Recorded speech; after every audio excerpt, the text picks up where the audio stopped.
So now, as you all know, we've been following the commitment of traders reports for a while now, and there's some very unusual things that have been happening. And I just wanted to show you that for the insiders, I think that there's going to be one last dip in gold and silver, based on the commercials becoming net short again.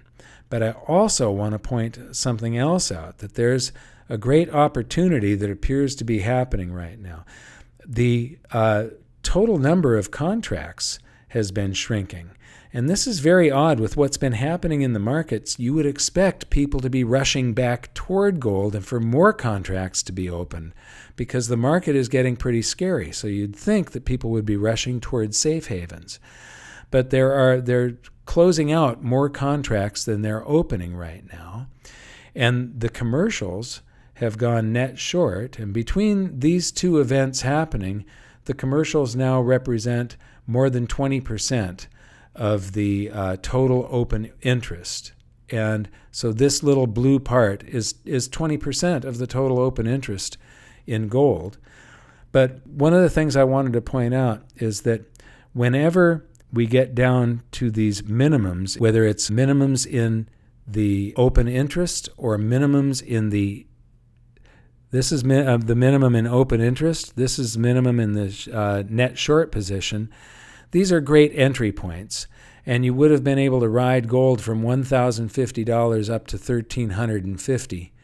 And you see again the open interest fall, and once it gets down to a minimum, and especially if you're paying attention also to the minimum in the net short position, this coincides with a minimum still here in the open interest, you would have been able to ride gold up again until you get to this peak in open interest. And there's been this big pullback.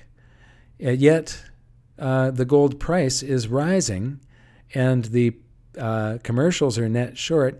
I think there's going to be one last dip, one more buying opportunity. But then I really think it's going to be off to the races as the markets continue their crash.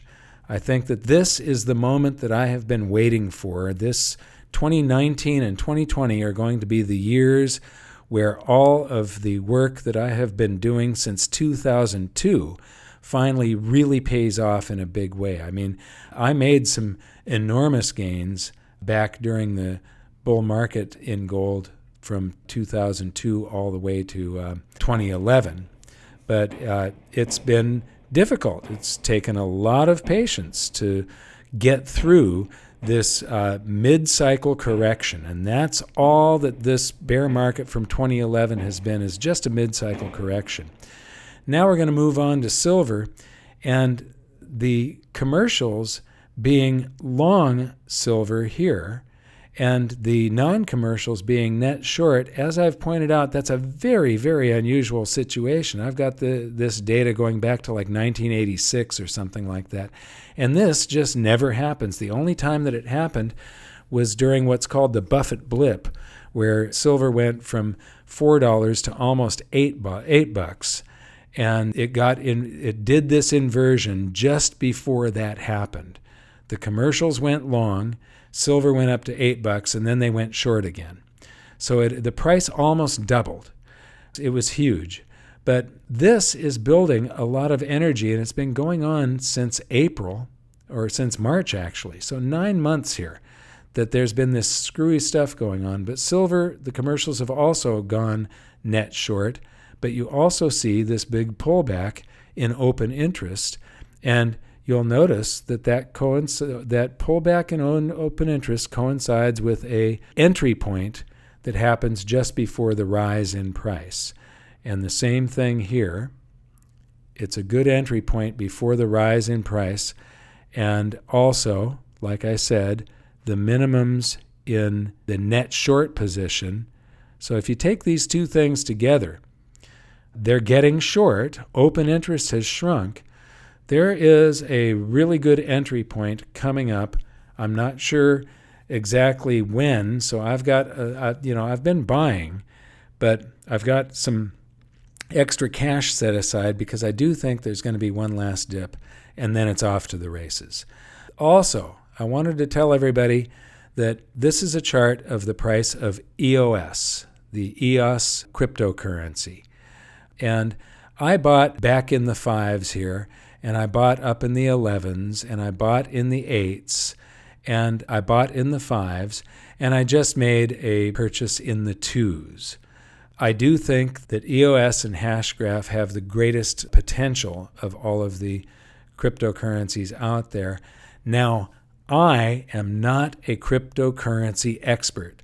I know about gold, silver, the economy, monetary history.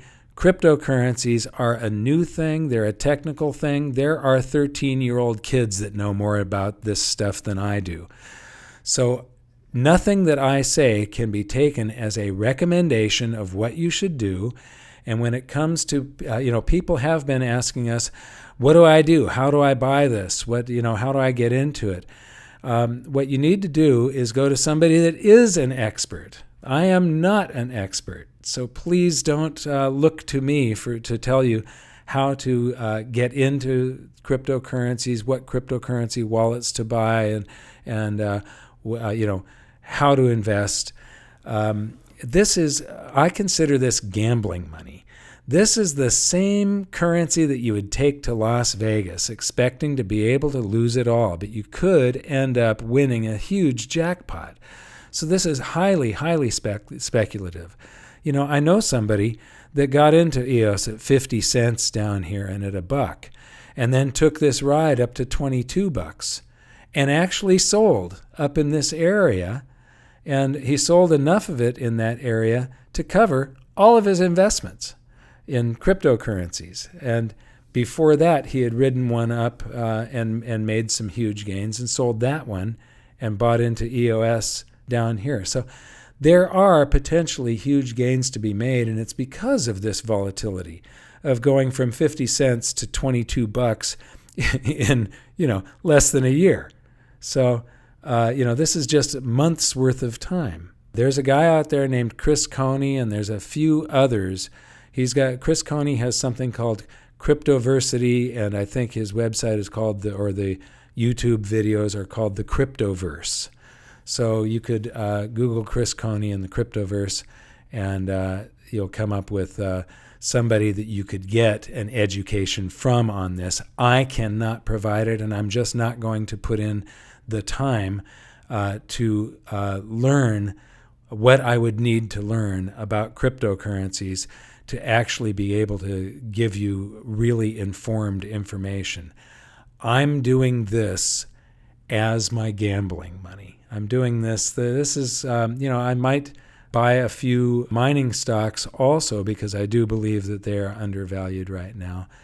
But again, that's gambling money. The gold and silver I see as an absolute certainty because they're measured in U.S. dollars, and this is real money measured in a currency that is based on a system where you always have to borrow more into existence and promise to pay it back with interest.